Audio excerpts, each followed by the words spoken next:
I am a major bookworm, so of course, when I had my son, I dove headfirst into parenting books. Hey, welcome to today's video. If this is your first time here, I'm Amber. I make kind of crunchy motherhood and lifestyle videos. If you like that sort of content, please hit that subscribe button down below. I'd love to see you around here more often. In today's video, I'm sharing 3 really great books to read if you are a new parent or an expecting parent and you love to read like I do. These are all geared towards a more mindful approach to parenting, but the thing that I love about all of them is 1, that you can go at your own pace, and 2, that you can take what resonates with you from each one and leave the rest. Really quickly, if you are an expecting parent, the book that you need to read is this one, Ina May's Guide to Childbirth. This is a great book. I'm not going to review this because this isn't included in my little spiel, but I would skip the pregnancy books that tell you like what's going on in each month or each week or whatever, because you probably have an app that's gonna tell you all of that anyway,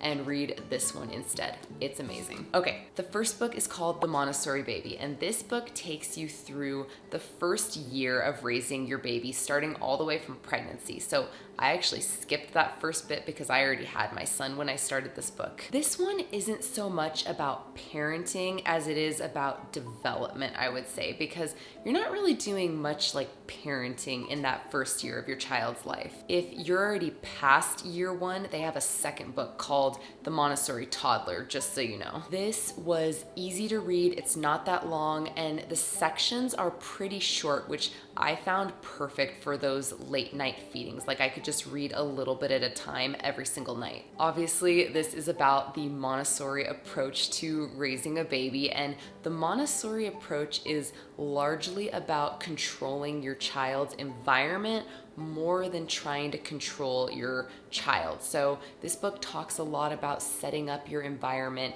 in a way that is safe, calm, and educational so that your child can freely explore, play, and learn at their own pace. The book also questions a lot of common things we use for and do with our young children, and breaks down why a lot of those things aren't necessary and in some cases bad. The best example I have of this is those like little sit me up chairs, or the little like sling things that you put your baby in to help them like stand up before they're actually ready to stand. And what this book taught me about those is that they can actually cause hip dysplasia. So that's just one example. All the information in this book is broken down in a way that's really easy to follow and absorb, and they include a lot of visuals as well. If you're someone who's a little bit more on the minimalist side, I think that you will especially enjoy this book. Book number 2 is The Danish Way of Parenting. According to this book, the people in Denmark have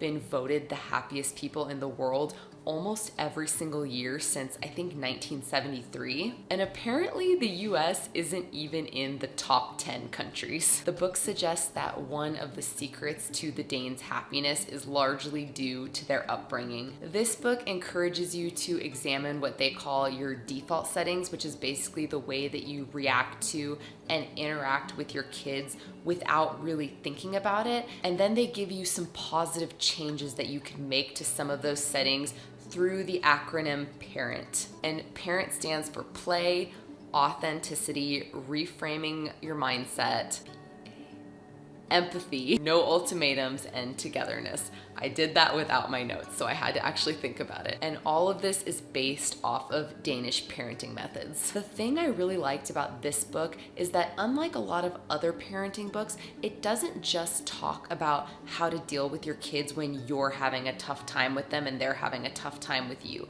It also talks about things like just how you interact with your kids on a day-to-day basis when things are just normal, or how to help your kids when they're having a tough time on their own separate from you, like when they're having a hard time with other kids. This is also not a very long book, and just like the other one, everything is broken down into small sections. And another thing I really like is at the end of each chapter, there's like a little summary about what you just read, which I love because mom brain. I also love that the acronym PARENT is easy to remember and it's easy to come back to like long after you've finished the book. The third book is called Raising Good Humans, and I'm probably going to need to reread this book as we come into the middle of the toddler years. Like I said, the other two books are more like overall guides that do talk about tough moments, but they also talk about kind of everything in between as well.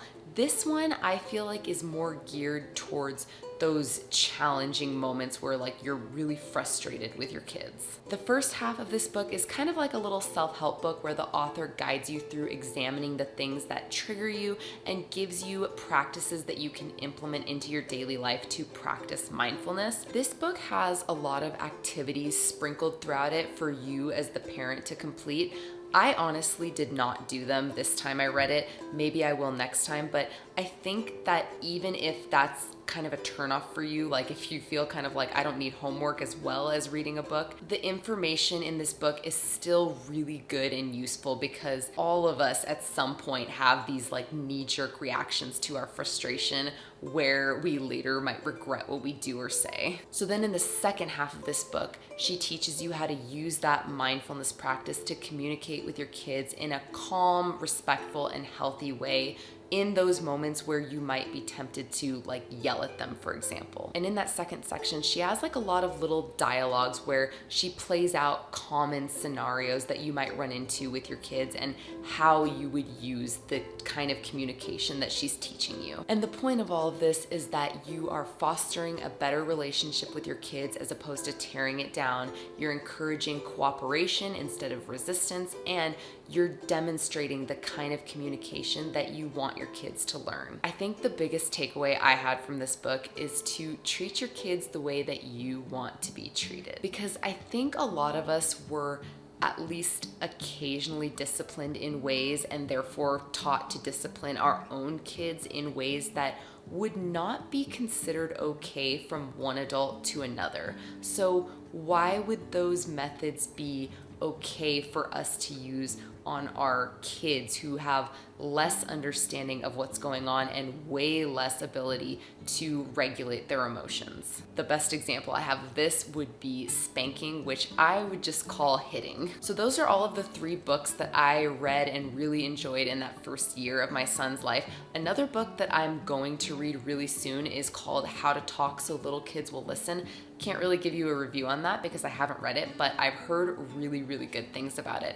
It is almost 500 pages though, so that might not be the first book that you want to pick up like right after you have your baby. I hope you enjoyed this video. If you did, please give it a thumbs up. And if you have any really good parenting book suggestions, please leave them in the comments down below for me and for other mamas to look at. I hope you're having a beautiful rest of your day, and I'll see you in the next one. Bye!